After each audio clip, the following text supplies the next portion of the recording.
Hér erum við staddir við Árni Óðinsson, verkefnisstjóri hjá Nærsamfélag og náttúru og við fyrir framan Fljótsdalsstöð. Hér ætlum við að taka upp jólaþátt Grænvarpsins við þessar jólalegu aðstæður. Vertu velkomin Árni. Takk, Ívar. Hver eru svona helstu verkefni þín hér á Austurlandi? Þau eru nú mjög fjölbreytt og einmitt snúa samfélaginu okkar þegar við viljum vera góðu granni. Og síðan er það líka verkefni sem snúa að umhverfinu, vöktun á umhverfinu.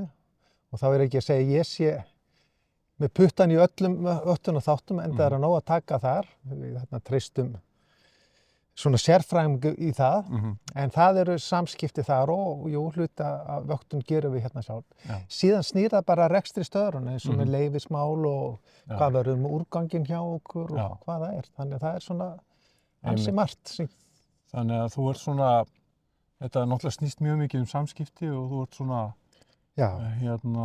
potturinn og pannan í þessu öllu saman hérna og svona þekkir samfélagi vel. Já, ég er Austfirðingur og búinn að búa á Egilsstöðum í 20-30 ár, þannig þeir munu þekkja nokkuð vel á svæðinu. En auðvitað er þetta samstarfsverkefni okkar allra að eiga samskipti. En þau eru mjög skemmtilegu þáttur á mínu starfi. Þau eru fjölbreytt og við reynum svona að stilla sig þannig upp að við séum svona undan í skrefinu, að hafa frumkvæðið og þarna við vinnum eftir svona með áætlun, samskiptaáætlun yfir árið og erum að koma þar framfæra með upplýsingum til aðila hér nálægt okkur, en einnig að hlusta sem er ekki síður mikilvægt. Og vakta. Og hvað er það svona helst sem að vakta hérna og af hverju er verið að vakta? Hvaða hugtak er það? Já, vakta, það er alveg rétt. Það er rosalega stór þáttur í starfsemi Landsvirkjunar, það er vöktun. Og það er mjög eðlilegur þáttur því að allri auðlindanýtingu fylgir rask og þannig að það er, og þú vilt líka hámarka það sem þú tekur út auðlindina, þannig að þú þarft að þekkja hana mjög vel og þú þarft að þekkja hvaða áhrif þú þarft að hafa með því að nýta auðlindina og það er þetta sem að við erum að reyna að gera, þannig að vöktunarþættirnir eru bara alveg svakalega margir og kannski ekki síst á þessu svæði því að eins og við vitum þá var þetta svona umdeild á sínu tíma og átök og sumuleyti, auðvitað er það eðlilegur hlutur, það eiga að vera átök svona stóra framkvæmd, en það sem við kannski fáum út úr því og sem hjálpar okkur er að við fengum skilyrði á okkur. Við fengum svo mörg mál upp í aðdraganda framkvæmda og áður en reksturinn byrja, þannig að við erum komið með puttina í alls konar þætti sem að við fáum ekki baki seinna meir. Já, einmitt. Þannig að þetta er svona hluti af svona, hvað maður segja, leyfi til athafna. Já, kannski er akkur bara svona samfélagslegt leyfi þannig. Og það er til dæmis, ég get nefnt það á sínu tíma, þá fáum við þessi skilyrði, virkjunarleyfið okkar, 20 skilyrði, hluta þeim fylgir okkur ennþá og sjást inn í ókomna framtíð. En síðan var líka stofnað til verkefni sem heit sjálfbærniverkefni Austurlandi og það var svona viðleitni hjá Landsvirkjun og Alcoa-Fjarðaál að einmitt að hlusta á hvað er það sem brennur á fólki hér því aftur fólk sá ógnir en fólk sá líka mikil tækifæri í þessu og með sjálfbærniverkefni vorum við að reyna að ná utan á þetta verkefni sem hefur verið að safna gögnum í 20 ár, eigum árið gagnabanka og akkurat núna erum við því að taka þetta saman, þessa vegferð og svona greina hvað kemur út úr henni. Og ef ég man rétt, þá voru 70 mælikvarða sem var stofnað til inn í verkefnið og núna erum við að fara systematískt í gegnum þá og reyna átt okkar því, náðust þessi markmið sem voru sett upp í upphafi. Og það er bara frábært að eiga þetta. Hver er svona, ef þú myndir súmmera í eina, hvað maður segja, setningu, plús eða mínus? Við framkvæmdina? Þetta hefur haft mikil áhrif og það er stór plús í mínum huga til batnaðar fyrir samfélag. Þetta eru sterkari og öflugri samfélag. Hluta því var að í mínum huga þá fengum við unga fólki austur til okkar aftur. og að því að þau sáu bara framtíð, þau fengu trú á því að hér væri verkefni að vinna og þá sem að væri í samræmi við þeirra menntun. Það var náttúrulega æðislegt, það er stór plúsinn sko. Já, einmitt. En á sama tíma hefur svona stór framkvæmd líka áhrif á umhverfið, en mér finnst, og ég held að þessi eiginlega flestir styður það að áhrifin eru minni en menn byggust við. En það urðu áhrif, það er alveg á hreinu. Það eru þá hreindýr og fuglar og gróður, áfok og þar fram eftir göttunum. Já. Og hérna getur svona eitthvað aðeins lýst svona gróflega hverjar niðurstöðurnar eru í því eða? Já, ég get svona reynt það. Ef við sko byrjum á hreindýrunum þá þarna er þetta bara stopp sem er mjög hreyfanlegur og auðvitað með tilkomu Hálslóns þá þarna fara svæði sem að þau voru að nýta á kaf og sama á við gæsina. Hreindýrin eru mjög hreyfanleg og þau eru svona færa sér norður og svo, þannig að það er ekkert að benda nákvæmlega á það að svona einhver neikvæð áhrif þannig, en það er einhver áhrif en að átta sig á því hver þið eru. Heiðagæsin sem að við höfum verið að fylgjast með, við þekkjum það, henni fjölgar bara. Þannig að það er ekki að sjá að það að varpsvæðin fór í sko á kafa, það hafi breytt því. Gróðurinn, við erum ekki að sjá breytingar á gróðri ennþá, en má kannski ekki gleyma því að gróður, hann svarar svo seint, hann svona kemur en það kallar það bara frekari vöktun og sem við erum alltaf að gera. Og við höfum alltaf líka staðið fyrir mikilli svona landgræðslu upp á móti. Það var eitt af skilyrðum sem kom í virkjanaleyfinu, skilyrður ráðherra frá 2001 að við myndum bæta fyrir þann gróður sem fór undir Hálslón. Og þá var stofnað til Landbótasjóða, Landbótasjóða Norðurhéraðs sem hefur verið að vinna við Jöklu og þar búið að vinna á 66 ferkílómetrum, Lónstæði var 32, þannig að við áttum svona og þannig að það bara verið að vinna þar ennþá og við gerðum úttekt á svona framvindun á svæðinu fyrir 2-3 árum, þannig að við svona þekkjum betur hvar við erum stödd í þessari vegferð að koma með þessa 32 ferkílómetra í staðinn fyrir það sem tapast. Já, einmitt. Og hérna, svo það hvað, bakkavarnir? Já, bakkavarnir. Við höfum verið að, það er eiginlega tvennt þar.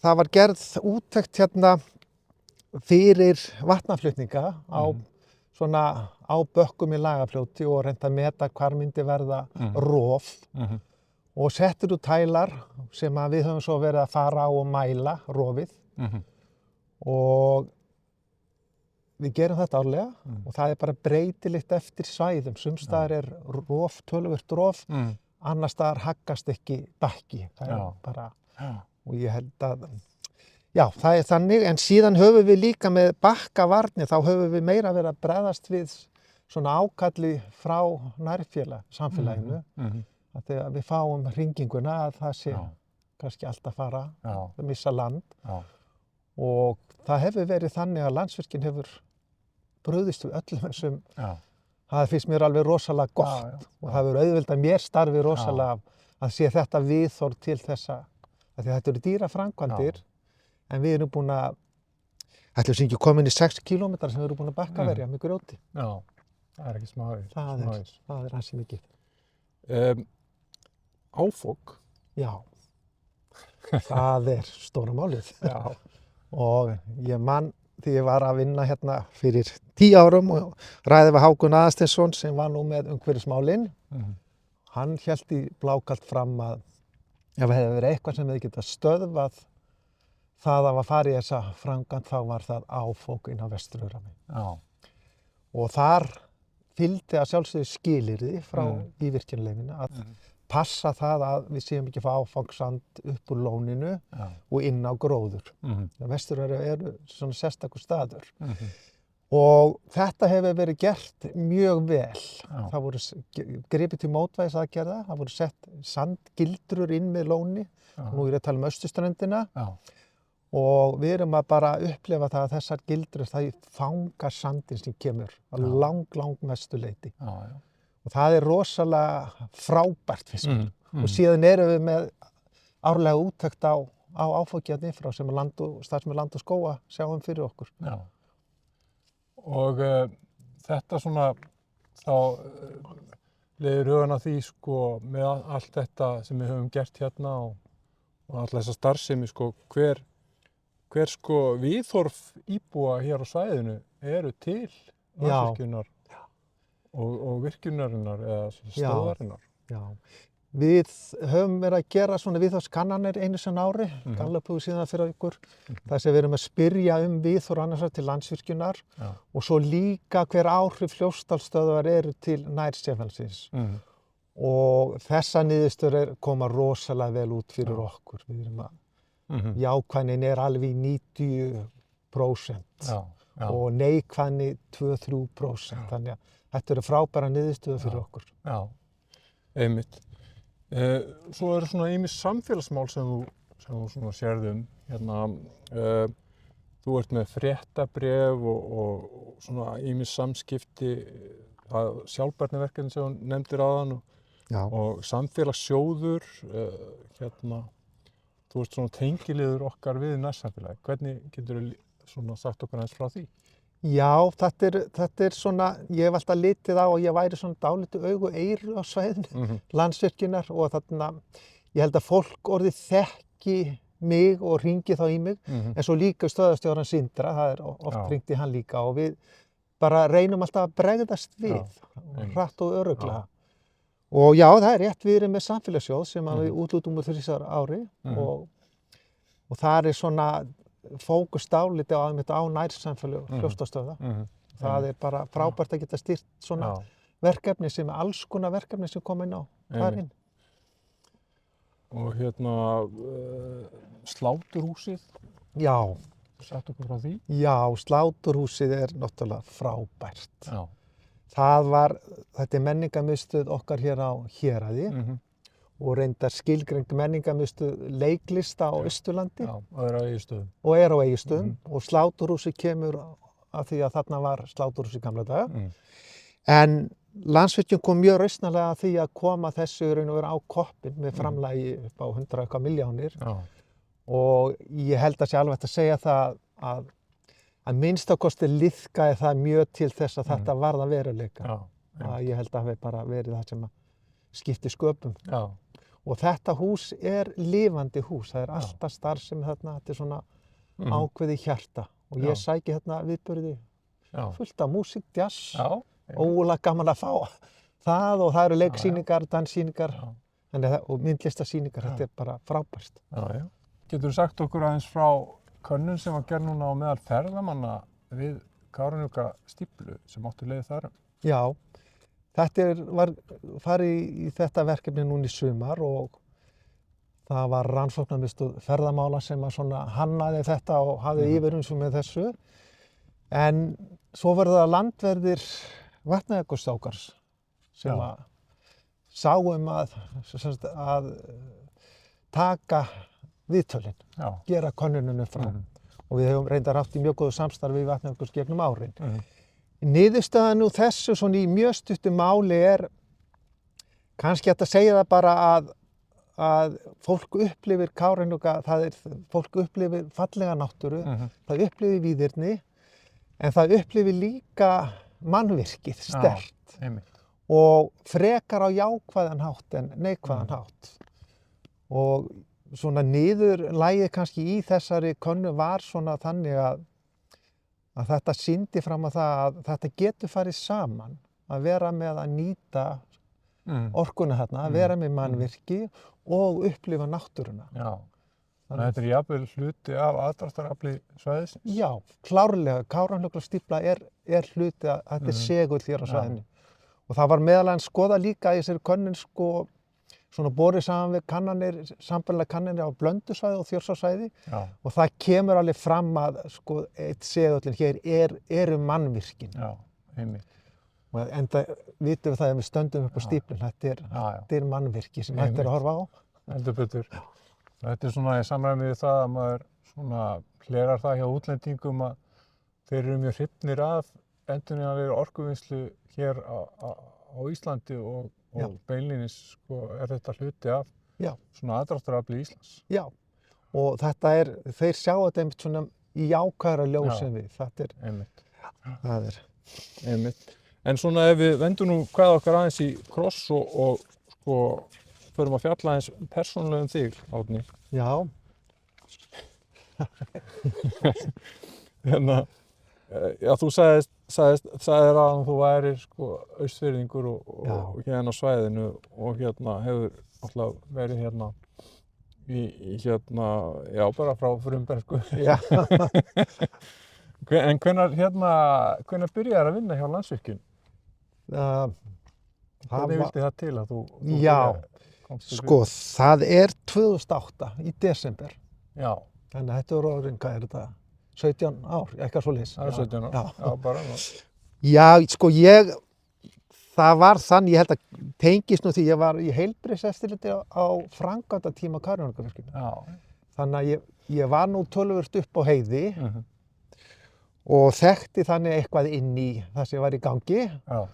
Og líka hér í Fljótsdalsstöð og ég skrifaði reyndar upp á fyrsta starfsleyfi stöðvarinnar. Já. Og þannig að það myndiðist einhver kynni þarna sko held ég sem að hafi nú haft svo var bara auglýst starf og ég fann að ég var orðinn mettur á heilbrigðiseftirliti og sótt og fékk. Já. Þannig að þú ert búin að, 17 ár segir. Já, 17 ár. Þetta er þá þarna skömmu eftir að stöðin reis og starfsemin byrjaði, þannig að það var ennþá svona, hvað maður segja, eymdi af því öllu saman? Já, í raun og veru var ennþá sko verið að ganga frá svæðum og svoleiðis og Jökulsáveitan svona og allt þetta. Já, einmitt. Hvað er svona eftirminnilegast úr frá þessum ferli þínum hjá fyrirtækinu? Sko, kemur nú kannski ekkert svona eitthvað eitt upp nema kannski bara mér finnst svona menningin hjá fyrirtækinu. Mér finnst eiginlega vænt það sko hvernig nálgunin er á eins og samfélagi eða hvernig það hefði verið hægt að loka hurð sko, þú veist. En mér finnst hún alltaf opin og það er hlustað. Mér finnst það er kannski það sem stendur upp úr. Það er ekki einhver einn atburður sem slíkur. Einmitt. Og hver eru svona þín helstu áhugamál? Ég er þarna, eitt ég er bókaormur, ég les mjög mikið, það svona veitir mér mikla hugarró. Ég spil eitthvað aðeins á gítar og hef búin að vera í hljómsveitum bara svona meira minna síðan ég var ungur maður. Og síðan eigum við saman hérna 2 fjölskyldur í jörð hérna á Héraði. Og þar er svona, ég sæki meir og meir í kyrrðina og rónuna sem fylgir því að vera í sveitinni og sinna öllu sem að fylgir því að eiga land. Það er endalaust verkefni. Nú ert þú að hætta störfum bráðum hjá fyrirtækinu. Já. Og eftir langan og farsalan feril og hvað tekur svo við? Er það bara ætlar að setjast í helgan stein eða leggjast í helgan stein eins og þú sagði? Nei, ég gæti það ekki. Nei, það eru svo mörg skemmtileg verkefni. Ég á svo mikið áhugamálum og mér finnst bara komið tíma á því að fara að sinna þeim að krafti og ég hlakka til þess. Sama krafti og þú hefur sinnt störfum fyrir Landsvirkjun þessi 17 ár? Já, vonandi tekst mér og vonandi hefur það gengið vel. En ég segi nú bara með vinnuna með Landsvirkjun, ég hef bara verið að gera sem hefur verið sagt að gera. Það er bara þannig. Já. Það hefur tekið svona frábærlega vel.